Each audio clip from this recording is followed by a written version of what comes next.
ते लक्ष्मीश्च पत्न्यावहो रात्रे पार्श्वे नक्षत्राणि रूपमस्थितम्। श्री और लक्ष्मी, श्री देवी भूदेवी देवी जिनकी पत्नी है, वो भगवान परम पुरुष परमात्मा है। ये परमात्मा का लक्ष्य श्री पतित्व। तो श्री जी के लिए ही भगवान ने समुद्र मंथन किया।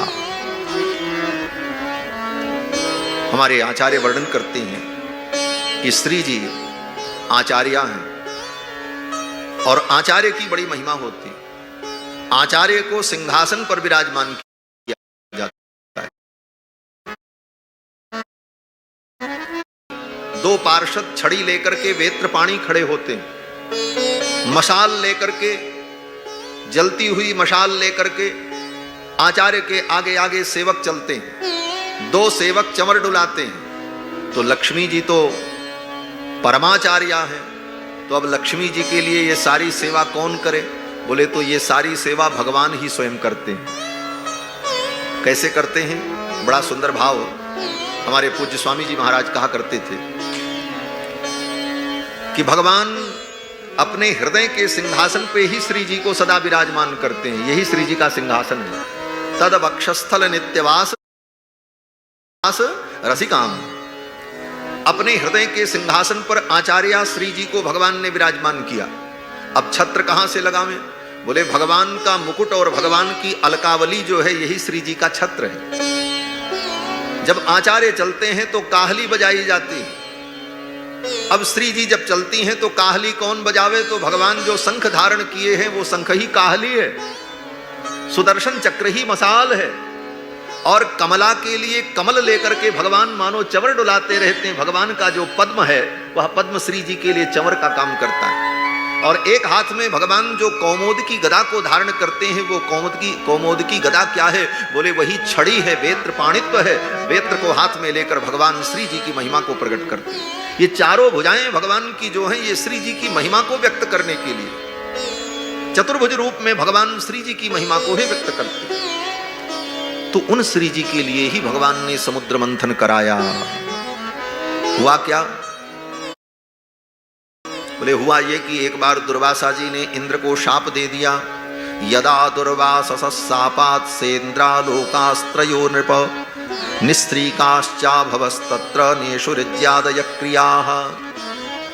एक बार ये कथा विष्णु पुराण में बड़े विस्तार से, यहां तो संक्षेप में है, विष्णु पुराण में इसका वर्णन बड़े विस्तार से है। एक बार दुर्वासा जी घूमते घूमते स्वर्ग पहुंचे। उधर से मेनका नाम की अप्सरा आ रही थी। मेनका अप्सरा ने दुर्वासा जी को देखा तो बेचारी डर गई। ये महात्मा बड़े क्रोधी हैं, कहीं शाप दे देंगे तो काम गड़बड़ हो जाएगा। क्रोधी महात्मा से तो सबको डर लगता ही है। अब दुर्वासा जी तो साधारण नहीं है, वो तो गरम दल के नेता हैं, नरम दल के नेता नहीं। ये ऋषियों में भी दो दल है, एक गरम दल एक नरम दल। गरम दल के नेताओं में विश्वामित्र जी हैं, भृगु जी हैं, दुर्वासा जी हैं। ये किसी को नहीं छोड़ते। अब तो दुर्वासा जी जब आए तो मेनका डर गई, कहीं ये नाराज न हो जाएं। मेनका के हाथ में स्वर्ग के नंदन वन के पुष्पों की माला थी, पारिजात पुष्पों की माला।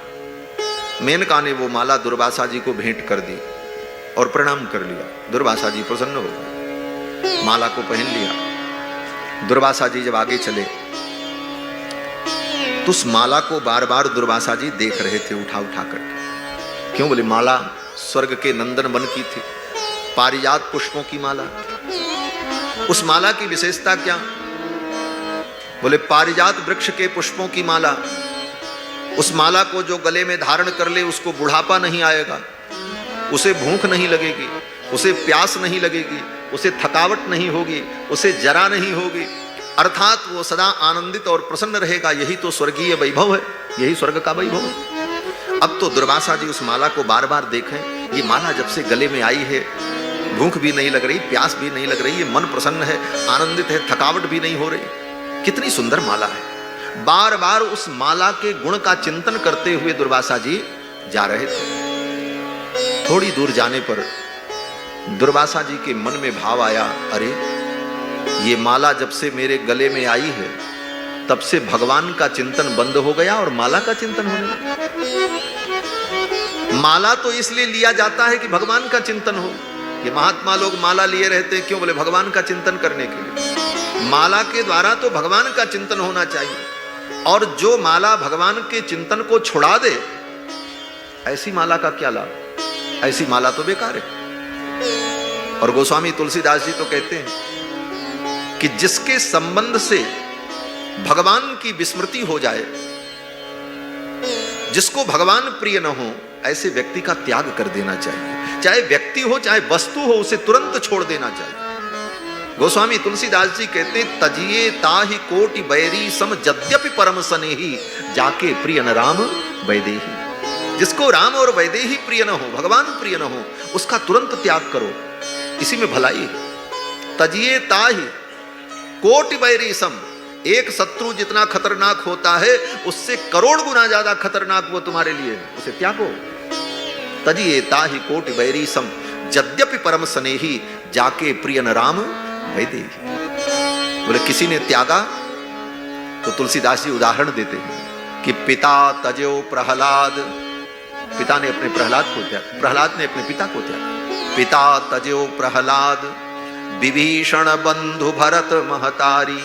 विभीषण ने भाई को त्याग दिया, भरत ने अपनी मां को त्याग दिया, मां कैकेयी को त्याग दिया। आज से तू मेरी मां नहीं, तू मेरी जननी नहीं। पिता तजो प्रहलाद विभीषण बंधु भरत महतारी। गुरु बलि तजो कंत ब्रज बनितन भय मुद मंगल काय। ब्रज की वनिताओं ने अपने पतियों को भी छोड़ दिया और उनका अमंगल नहीं हुआ, उनका मंगल ही।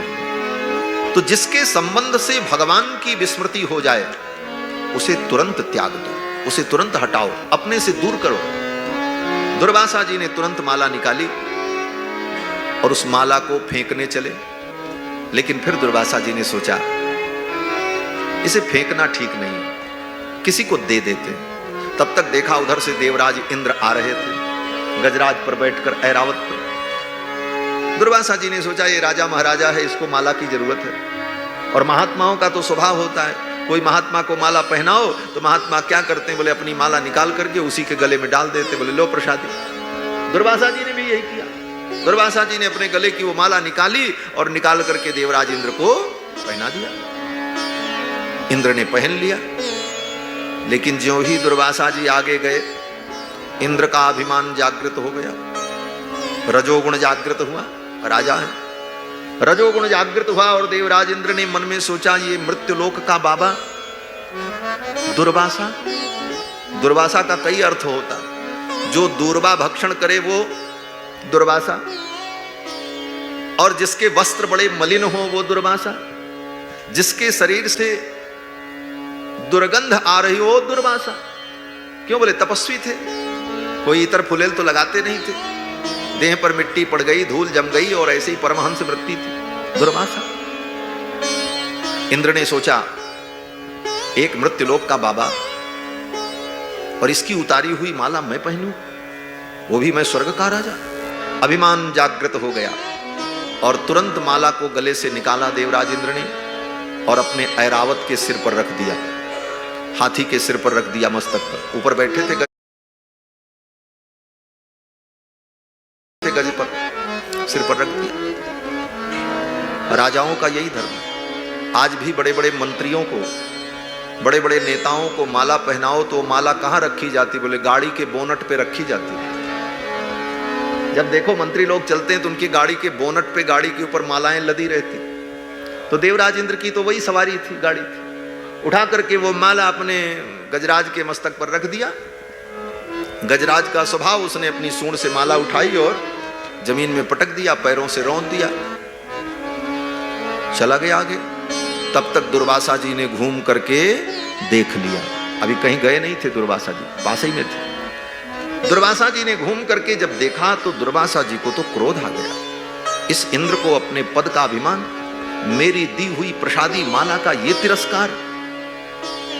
अब तो दुर्वासा जी ने जल लिया हाथ में और शाप दे दिया इंद्र को। इंद्र, जिस स्वर्ग साम्राज्य के अभिमान में, जिस स्वर्ग की लक्ष्मी के अभिमान में तुमने मेरी प्रसादी माला का तिरस्कार किया है, जाओ तुम्हारी त्रिलोकी की श्री, तुम्हारे त्रिलोकी का वैभव समाप्त हो जाए। दुर्वासा जी ने इंद्र को शाप दे दिया। दुर्वासा जी महाराज बड़े क्रोधी महात्मा।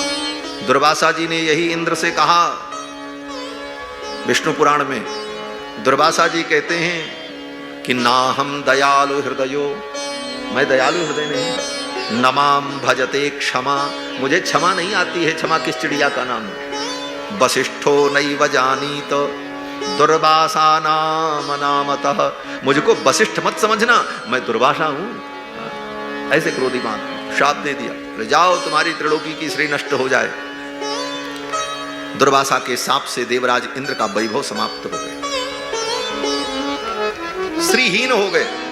शरीर के जितने आभूषण थे सब कंकड़ पत्थर हो गए। देवराज इंद्र का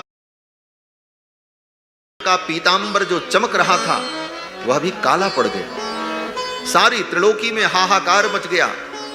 चल पड़ी। भगवती महालक्ष्मी अपने कमलासन से उतरकर अपने चरण कमल का जब विन्यास करने लगी तो जहां जहां कमला अपने चरण कमल को रखती वहीं कमल पुष्प प्रकट हो जाते। कमल पुष्प पर अपने चरण कमल का विन्यास करती हुई कमला अपने कर कमल में कमल पुष्पों की माला लेकर के अपने प्रियतम कमलाकांत को ढूंढने के लिए चल पड़ी। बड़ी सुंदर झांकी समुद्र के तट पर देवता दैत्य करोड़ों की संख्या में इस दृश्य को देख रहे हैं। लक्ष्मी जी चल रही। अब सब लोग खड़े हैं लाइन से कतारबद्ध। ये किसके गले में माला डालेंगे? लक्ष्मी जी चल तो पड़ी। देखा सबसे पहले वाली लाइन में दुर्वासा जी ही खड़े थे, जिनके शाप से ये उपद्रव हुआ था। दुर्वासा जी को लक्ष्मी जी ने देखा तो मुंह घुमा लिया। इनका वर्ण करना ठीक नहीं। नूनम तपो यस्य नमन्यु निर्जयो, निश्चित रूप से ये तपस्वी हैं, इनमें तपस्या विद्यमान है, पवित्र हैं, लेकिन नमन्यु निर्जयो, इन्होंने अपने क्रोध को नहीं जीता। देखो लक्ष्मी कभी क्रोधी व्यक्ति का वर्ण नहीं करती। क्रोधी व्यक्ति के पास लक्ष्मी टिकती नहीं। क्यों? बोले वो क्रोध में कुछ भी कर सकता है। इसीलिए बड़े बड़े सेठ लोग, पैसा वाले लोग क्रोध नहीं करते, प्रेम से सब मामला निपटा लेते। क्रोध करेंगे तो लक्ष्मी कहां से रहेगी? लक्ष्मी कभी क्रोधी व्यक्ति का वर्ण नहीं करती। दुर्वासा जी क्रोधी, लक्ष्मी जी आगे बढ़ गई। ज्ञानम क्वचित तच्चन संग वर्जितम, आगे बढ़ी तो आगे देवगुरु बृहस्पति दिखाई पड़े, शुक्राचार्य दिखाई पड़े। बोले ये दोनों बड़े ज्ञानी हैं, एक देवगुरु हैं एक दैत्य गुरु हैं, लेकिन इनका संग ठीक नहीं है। ज्ञानम क्वचित तच्चन संग वर्जितम, इनका संग दैत्यों का है और इनका संग किसका है? बोले इंद्र का। ये सब ऐसे ही है, देवता भी भोगी हैं। अब आगे श्री लक्ष्मी जी ने देखा कश्चिन महास्तस्य न काम निर्जयः, इंद्र को देखा। इंद्र बड़े अच्छे हैं, राजा हैं, लेकिन इन्होंने काम को नहीं जीता है। ये बड़े कामी हैं, इतने कामी हैं कि स्वर्ग में इन्हें तृप्ति नहीं होती तो मृत्युलोक में आकर के भी अहिल्या जैसी पवित्र स्त्री को भी अपवित्र कर देते। इसलिए लक्ष्मी ने कहा इनका भी वर्ण करना ठीक नहीं। भोगी प्राणी का लक्ष्मी वर्ण नहीं करती। लक्ष्मी जी चल पड़ी। इसी प्रकार लक्ष्मी जी चलती रही और कोई भी उनको पसंद नहीं आया। आगे देखा भगवान दूर एक वृक्ष के नीचे बैठे थे आराम की मुद्रा में। भगवान को कोई अपेक्षा नहीं थी कि लक्ष्मी मेरे पास आवे। लक्ष्मी जी ने सोचा इनको मेरी अपेक्षा नहीं है तो मैं तो इनका ही वर्ण करूंगी। क्यों? बोले जो आज मेरी अपेक्षा कर रहे हैं ये कल मेरी उपेक्षा करेंगे, लेकिन जो आज मेरी उपेक्षा कर रहे हैं वो कल मेरी अपेक्षा करेंगे, इसलिए मैं तो इनका वर्ण करूंगी। बब्रे वरम सर्व गुणैरपेक्षितम रमा मुकुंदम निरपेक्षमीप्सितम। बब्रे वरम सर्व गुणैरपेक्षितम, सारे गुण जिनकी अपेक्षा रखते हैं ऐसे भगवान।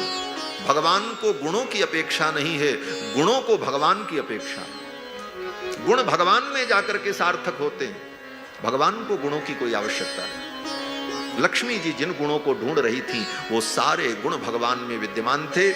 इसलिए लक्ष्मी जी ने जाकर के भगवान के गले में वरमाला डाल दी। देवताओं ने पुष्प वृष्टि की, जय जयकार की। बोलो श्री लक्ष्मी नारायण भगवान की। समुद्र के तट पर भगवान का लक्ष्मी जी के साथ विवाह संपन्न होता है। कथा तो बड़ी लंबी है और आज कृष्ण जन्म करना है, इसलिए अब तो भाग दौड़ की कथा करेंगे। भाग के दौड़ के पूरा करना पड़ेगा। भागवत की कथा में कभी कभी भाग दौड़ भी करनी पड़ती। कतहु निमज्जन कतहु प्रणामा कतहु विलोकत मन अविरामा। इस तरह से तो भगवान ने लक्ष्मी जी का पाणी ग्रहण किया। सिंधु सुता प्रियकंता, सिंधु सुता के प्रियकांत कहलाए भगवान। इसके बाद समुद्र मंथन से वारुणी देवी का प्रादुर्भाव हुआ। वारुणी देवी को दैत्यों को दे दिया। फिर समुद्र मंथन से भगवान धन्वंतरी का प्रादुर्भाव हुआ। भगवान धन्वंतरी अमृत कलश लेकर के प्रकट हुए। उस अमृत को देखते ही दैत्यों ने छीन लिया और दैत्य छीन करके अमृत लेकर के भाग गए। अब बेचारे देवता देख रहे हैं भगवान की ओर, हमको तो मिला नहीं, कर कुछ सकते नहीं। ये तो वही स्थिति हो गई जैसे पिताजी बाजार से घूम करके आवे मिठाई का डिब्बा लेकर के और बड़ा भाई छीन करके भाग जाए तो छोटे भाई ताकते रहे, अब तो हमको मिलेगा ही नहीं। दैत्य तो बड़े प्रबल थे महाराज, लेके भाग गए। अब देवता भगवान की ओर देखने लगे, भगवान ही कृपा करें। तो भगवान ने लीला की। क्या लीला की? एतस्मिन्नन्तरे विष्णुः सर्वोपाय विदीश्वरः। समस्त उपाय को जानने वाले भगवान योषिद्रूपमनिर्देश्यम दधार परमाद्भुतम। भगवान ने सुंदर स्त्री का रूप धारण किया। भगवान का मोहिनी अवतार हो। ये भगवान का 13वां अवतार है, मोहिनी अवतार। क्रम की दृष्टि से मोहिनी अवतार भगवान ने लिया, सुंदर स्त्री का रूप धारण कर लिया। 18 वर्ष की युवती का रूप धारण करके घेरदार घाघरा, सुंदर चोली, ऊपर ओढ़नी ओढ़े हुए भगवान की जो वेणी है वो नितंब का स्पर्श कर रही है। उत्तुंग वक्षस्थल, भगवान के सुमधुर अधर, सुकज्जल भगवान के सुंदर नेत्र, कानों में सुंदर कुंडल, ऐसी दिव्य झांकी ठाकुर की। क्या मोहिनी रूप भगवान का, सारा विश्व मोहित हो जाए जिसे देखकर। इसीलिए वृंदावन के भक्त कहते हैं, ठाकुर अगर तुम होते लली तो गले कट जाते करोड़न के। वृंदावन के भक्त कहते हैं, लाला अगर तुम लली होते तो कितने अच्छे लगते। तो भगवान ने कहा, चिंता मत करो, ये भी रूप मैं धारण करूंगा। और मोहिनी अवतार में भगवान ने ये लीला की, ऐसा सुंदर रूप धारण किया। एक महात्मा कहते थे, भगवान ने मोहिनी अवतार क्यों धारण किया? बोले इसलिए धारण किया कि जब कलयुग आएगा तो कलयुग में तो लोग धर्मशास्त्र के ऊपर अनेकानेक प्रश्न खड़ा करते हैं। तो महिलाओं का जो मंडल होगा वो महिलाएं कहेंगी कि भगवान ने पुरुषों के साथ पक्षपात किया, जितना अवतार लिया सब पुरुषों के रूप में लिया, महिला के रूप में कोई अवतार नहीं लिया। तो कहीं महिलाओं को ये कहने का मौका न मिल जाए, इसलिए भगवान ने कहा चलो एक अवतार महिला का अवतार भी हो। भगवान ने मोहिनी अवतार धारण कर लिया। और मोहिनी अवतार धारण करके भगवान जब आए, चटकते मटकते मुस्कुराते, अपने हाव भाव विलास विलसती के द्वारा उन दैत्यों को भगवान ने जब मोहित किया, अब तो दैत्य सब आंख फाड़ फाड़ करके देखने लगे। अरे देखो देखो, ऐसी स्त्री तो हमने कभी देखी नहीं, चलो चलो पूछो ये कहां से आई है, कौन है। अब सब आए और इधर सब आपस में झगड़ा भी कर रहे थे, अमृत हम पिएंगे हम पिएंगे, अहम पूर्वम नत्वम नत्वम, तुम नहीं पहले हम। भगवान जब आ गए तो सारे दैत्य भगवान के सन्निकट आए और कहने लगे, देवी आप कौन हो? तो मुस्कुराते हुए भगवान ने कहा, मैं क्या बताऊं मैं कौन हूं। दैत्यों ने कहा, तुम्हारे माता पिता भाई बंधु। भगवान ने कहा, न मेरा कोई माँ, मेरी माँ है, न कोई पिता है, न भाई है, न बंधु है। और सत्य है, भगवान का कोई माता पिता भाई बंधु को, भगवान तो भगवान है। लेकिन दैत्यों को कुछ उल्टा समझ में आ गया। दैत्यों को यह समझ में आया ये स्वच्छंद है, इसका कोई रक्षक नहीं है, इसका कोई अभिभावक नहीं है। और दुष्ट प्राणी को, भोगी प्राणी को ऐसी स्त्री प्राप्त हो जाए जिसका कोई संरक्षक न हो, तो उसके लिए तो फिर उसको लगता है यहां तो हमारा काम बन जाएगा। अब तो दैत्य बड़े प्रसन्न हुए। दैत्यों ने कहा देवी आप बहुत अच्छी हो। भगवान ने कहा अच्छा ये बताओ, ये तुम लोग अमृत के लिए आपस में झगड़ा क्यों कर रहे हो? बांट करके पी लो। दैत्यों ने कहा हम बांट करके नहीं पी सकते, झगड़ा होगा निश्चित, क्योंकि हमारा ऐसा स्वभाव है। एक काम हो सकता है, देवी आप अपने हाथ से अगर बांट दो तो हमारा झगड़ा नहीं हो। तब तक एक दैत्य ने धीरे से कहा कि ये मोहिनी अपने हाथों से पिलाएगी तो पीने का आनंद ही कुछ और होगा।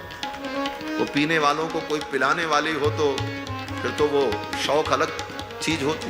दैत्य भी उसी प्रकृति के थे। दैत्यों ने कहा कि ये मोहिनी अगर अपने हाथ से पिलाएगी अमृत तो पीने का कुछ और ही आनंद होगा। भगवान तो मुस्कुरा रहे थे, यही तो भगवान चाहते थे। तुरंत दैत्यों ने वो अमृत कलश मोहिनी भगवान को दे दिया। भगवान ने ले लिया और कलश लेने के बाद भगवान ने कहा देखो आप लोग कश्यप की संतान हो और इतने बुद्धिमान होकर मेरी जैसी पुंसचली स्त्री पर विश्वास कर रहे हो। अगर तुम्हारे साथ कोई धोखा हो जाए तो हमको दोष मत देना। पहले ही भगवान ने कह दिया कथम कश्यपदायाद्याः पुंश्चल्यां वै संगता विश्वासं पंडितो जातु कामिनी शुनयाति ही। बुद्धिमान व्यक्ति, पंडित व्यक्ति ऐसी कामिनी स्त्री पर कभी विश्वास नहीं करता। अगर कुछ तुम्हारे साथ धोखा हो तो मुझे दोष मत देना। दैत्यों ने कहा नहीं नहीं देवी ये तो आपकी महानता है।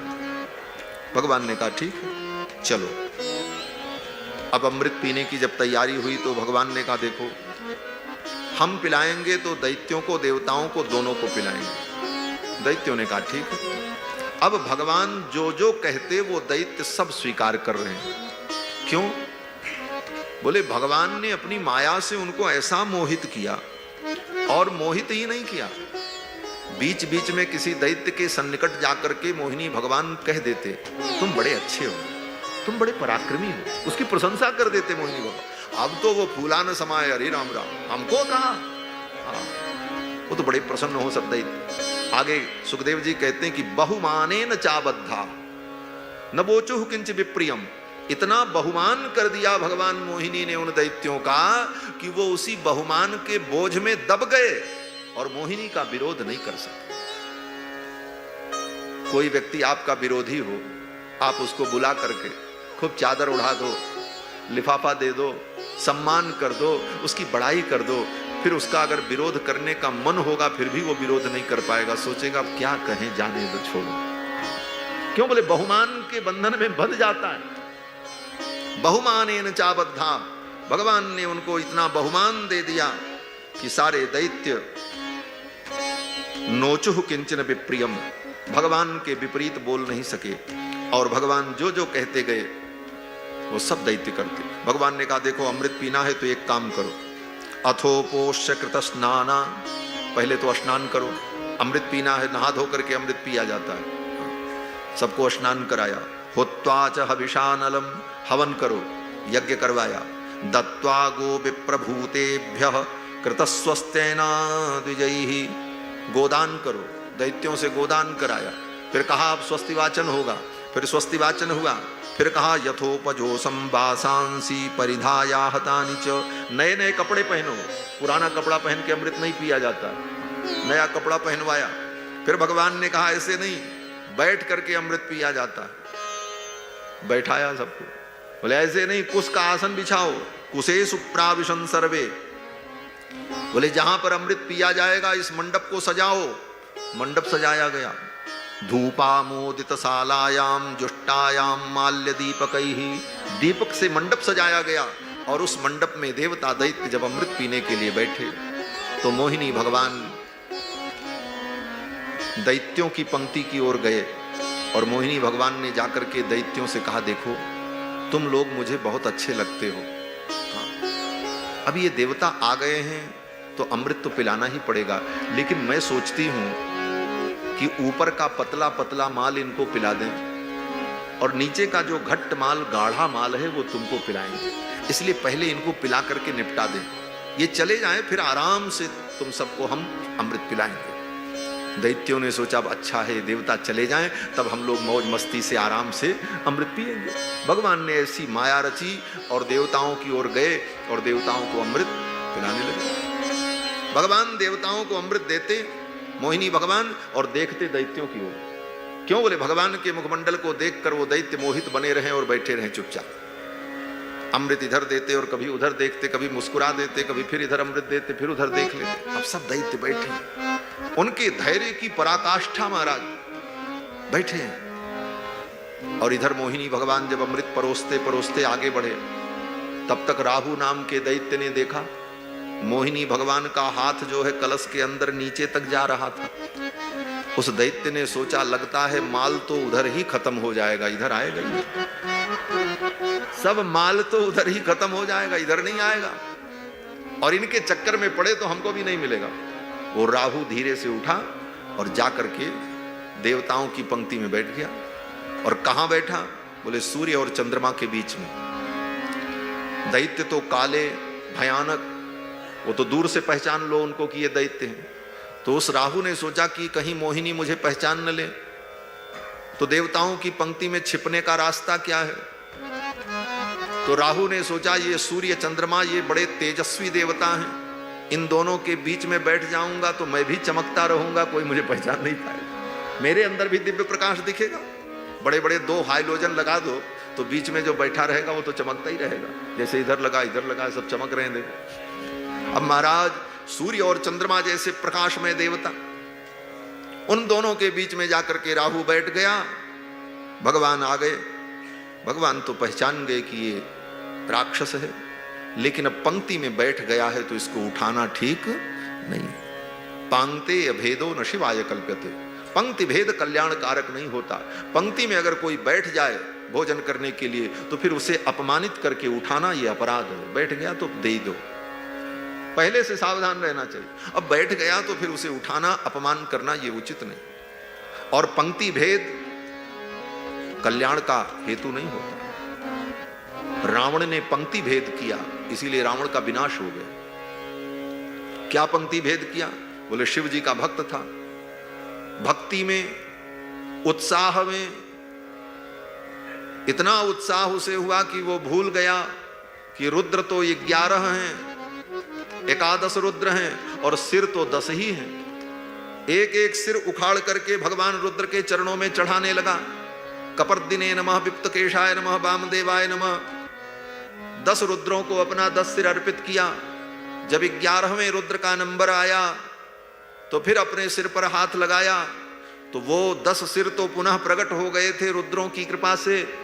लेकिन जब उस सिर पर हाथ लगाया तो 11वें रुद्र ने कहा, लंकेश इन 10 रुद्रों को तुमने अमनिया सिर भेंट किया है और हमको प्रसादी भेंट करोगे?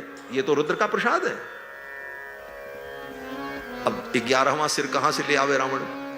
11वां सिर तो मिला नहीं। प्रणाम कर लिया तो उस 11वें रुद्र ने कहा, तुमने मुझे पंक्ति में बैठा करके भी भोजन नहीं दिया, अब तुम्हारे विनाश का हेतु मैं बनूंगा। और वह रुद्र असंतुष्ट हुआ और वही 11वें रुद्र श्री हनुमान जी महाराज के रूप में प्रकट हुए, रुद्रावतार, और जिन्होंने लंका के विनाश की नींव डाल दी। पूरी लंका जला करके चले आए और रावण के संहार में हेतु बने। इसीलिए कहा, पांगते अभेदो न शिवाय कल्प्यते। भगवान शंकर ने सोचा अब तो इनको अमृत पिला ही देना चाहिए। भगवान ने अमृत पिला दिया। फिर तो अमृत पीने के बाद वो चिल्लाने लगा, दैत्यों के साथ धोखा हुआ, धोखा हुआ। भगवान ने कहा, ये तो बड़ा बदमाश है, अमृत भी पी लिया, ऊपर से हल्ला मचा रहा है, मारो इसको। भगवान ने तुरंत अपने सुदर्शन चक्र के द्वारा उसका सिरच्छेद कर दिया। लेकिन अमृत पी चुका था, मरा नहीं। फिर भाग करके दैत्यों की पंक्ति में गया। देवताओं ने कहा, मारो इसको, ये हमारी पंक्ति में कहां से आया? इधर से मार पड़ी तो उधर भगा। जब उधर गया तो दैत्यों ने मारा, बदमाश तुम अकेले चला गया पीने के लिए, हमको नहीं बताया। उधर भी मार पड़ी। ये दल बदलू जो होते हैं ना, नेता लोग जो दल बदलते हैं, कभी इस दल में चले जाते, कभी उस दल में चले जाते। जो दल बदलने वाले नेता होते हैं उनकी कहीं औकात नहीं होती, उनका कहीं सम्मान नहीं होता, उधर भी लात मिलती इधर भी लात मिलती। क्यों बोले? जो सिद्धांतवादी न हो वो कहीं भी जाएगा तो उसका सम्मान नहीं रहता। इसलिए दल बदलू नहीं होना चाहिए। एक दल में रहोगे तब तो ठीक है, दल है, और दल बड़ा पवित्र होता है, जैसे तुलसी दल। और दो दल हो जाए तब क्या होगा? बोले दलदल, और दलदल में तो आदमी फंस जाता है। इसलिए दो दल में नहीं, एक दल में रहना चाहिए बुद्धिमान व्यक्ति। महाराज बड़ी डांट लगाई इधर उधर दोनों तरफ, जब उसको आश्रय नहीं मिला तब भगवान की शरण में आया। भगवान ने कहा जाओ ठीक है, तुमको ग्रह की कोटि में स्थापित कर देते हैं, राहु और केतु। उसका सिर भाग और नीचे का भाग, राहु केतु दो रूपों में प्रतिष्ठित हुआ। ये सब कथा सुखदेव भगवान ने राजा परीक्षित को सुनाई। और इसके बाद देवताओं ने जब अमृत पी लिया, दैत्यों ने कहा धोखा हुआ, बड़ी लड़ाई हुई, देवासुर संग्राम हुआ। देवासुर संग्राम में बहुत से दैत्य मारे गए। फिर ब्रह्मा जी ने आकर के इस युद्ध को शांत कराया।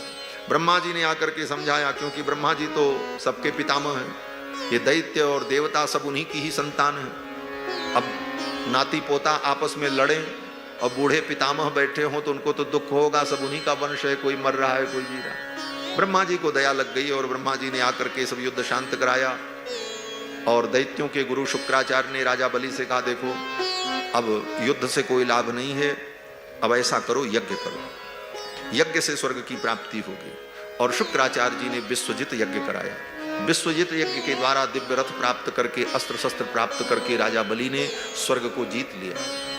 स्वर्ग को जब जीत लिया तो शुक्राचार्य जी ने कहा स्वर्ग को तो तुमने जीत लिया है, लेकिन विधान से नहीं जीता। वैधानिक रूप से स्वर्ग की सत्ता उसे मिलती है जिसे 100 अश्वमेध यज्ञ जिसने किया, जो 100 अश्वमेध यज्ञ कर ले उसको स्वर्ग की सत्ता मिलती है। तो ऐसा करो जल्दी जल्दी 100 अश्वमेध यज्ञ पूरा कर लो। शुक्राचार्य के नेतृत्व में राजा बलि ने अश्वमेध यज्ञ प्रारंभ किया। 99 अश्वमेध यज्ञ हो गए। अंतिम 100वां अश्वमेध यज्ञ नर्मदा नदी के तट पर जब प्रारंभ हुआ, देवताओं के दल में खलबली मच गई। अब तो स्वर्ग चला जाएगा। देवताओं ने प्रार्थना की भगवान की। भगवान ने कहा मैं देव माता अदिति के गर्भ से उपेंद्र के रूप में प्रकट होकर के तुम्हारे कार्य का साधन करूंगा। भगवान कश्यप महर्षि की पत्नी अदिति देवी के गर्भ से वामन भगवान के रूप में प्रकट हुए। बोलो श्री वामन भगवान की। भगवान वामन के रूप में प्रकट होते हैं